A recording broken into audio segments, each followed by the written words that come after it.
Doctor ortho, अब दर्द भी घुटने टेकेगा। चुनाव आयोग ने रविवार को पश्चिम बंगाल, केरल, तमिलनाडु, असम और पुडुचेरी में विधानसभा चुनाव की तारीखों का ऐलान किया। पश्चिम बंगाल में 2 चरणों में 23 अप्रैल और 29 अप्रैल को, असम, केरल और पुडुचेरी में 9 अप्रैल को और तमिलनाडु में 23 अप्रैल को मतदान होगा। सभी 4 राज्यों और एक केंद्र शासित प्रदेश में मतगणना 4 मई को एक साथ होगी। इसके साथ ही गोवा, गुजरात, कर्नाटक, महाराष्ट्र, नागालैंड और त्रिपुरा में उपचुनाव 9 अप्रैल और 23 अप्रैल को होंगे। गोवा, कर्नाटक, नागालैंड और त्रिपुरा 9 अप्रैल को, महाराष्ट्र और गुजरात में 23 अप्रैल को विधानसभा सीटों पर उपचुनाव होंगे।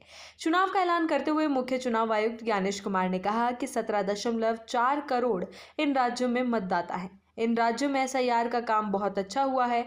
824 विधानसभा सीट इन राज्यों में है। इन 4 राज्यों और एक केंद्र शासित प्रदेश में वोटर लिस्ट में खास तौर पर बड़े पैमाने पर बदलाव का काम पहले ही पूरा हो चुका है और फाइनल वोटर रोल पब्लिश हो चुके हैं। मुख्य चुनाव आयुक्त ज्ञानेश कुमार चुनाव आयुक्त सुखबीर सिंह संधू और विवेक जोशी के साथ 10 मार्च को चुनाव की तैयारियों का रिव्यू करने के लिए पश्चिम बंगाल गए थे। उन्होंने चुनाव की तैयारी कर रहे दूसरे राज्यों का भी दौरा किया।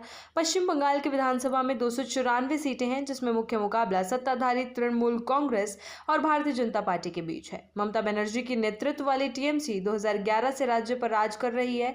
बंगाल में 2 चरणों में वोटिंग होगी। 23 अप्रैल और 29 अप्रैल को वोटिंग होनी है। 4 मई को मतगणना होगी। पश्चिम बंगाल पहले फेज में 152 और दूसरे फेज में 142 सीटों पर मतदान होगा। असम में मौजूदा बीजेपी की लीडरशिप वाली एनडीए सरकार और कांग्रेस के बीच 126 असेंबली सीटों के लिए मुकाबला होगा।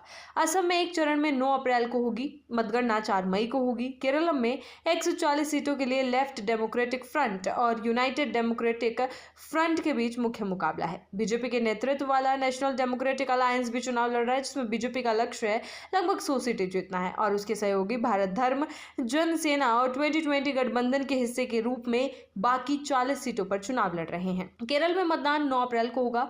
मतगणना 4 मई को होगी। तमिलनाडु में 234 विधानसभा सीटों पर प्रचार अभियान तेज हो गया है और पार्टी अपने गठबंधनों में सीट शेयरिंग की व्यवस्था को अंतिम रूप दे रही है। तमिलनाडु में 23 अप्रैल एक चरण में मतदान होगा और 4 मई को मतगणना होगी। पुडुचेरी अपनी 16वीं विधानसभा के सभी 30 निर्वाचन क्षेत्रों के लिए चुनाव करवाएगा। कांग्रेस डीएमके और सीपीआई के साथ गठबंधन में चुनाव लड़ रही है, जबकि विपक्ष में All India, NR Congress, BJP और आईएडीएमके शामिल हैं। पुडुचेरी में मतदान 9 अप्रैल को होगा और 4 मई को मतदान होगा। ईसीआई ने इस महीने की शुरुआत में पश्चिम बंगाल, तमिलनाडु, केरल, असम और पुडुचेरी में आने वाले विधानसभा चुनाव के लिए चुनाव तैयारियों की समीक्षा की। कमीशन ने संविधान के आर्टिकल 324 और representation of the people act 1951 के सेक्शन 20B से मिली पूरी शक्तियों के तहत सेंट्रल ऑब्जर्वर नियुक्त किए ताकि वे स्वतंत्र और निष्पक्ष चुनाव करवाने में मदद कर सके और फील्ड लेवल पर चुनाव मैनेजमेंट की देखरेख कर सके। डॉक्टर ऑर्थो, अब दर्द भी घुटने टेकेगा।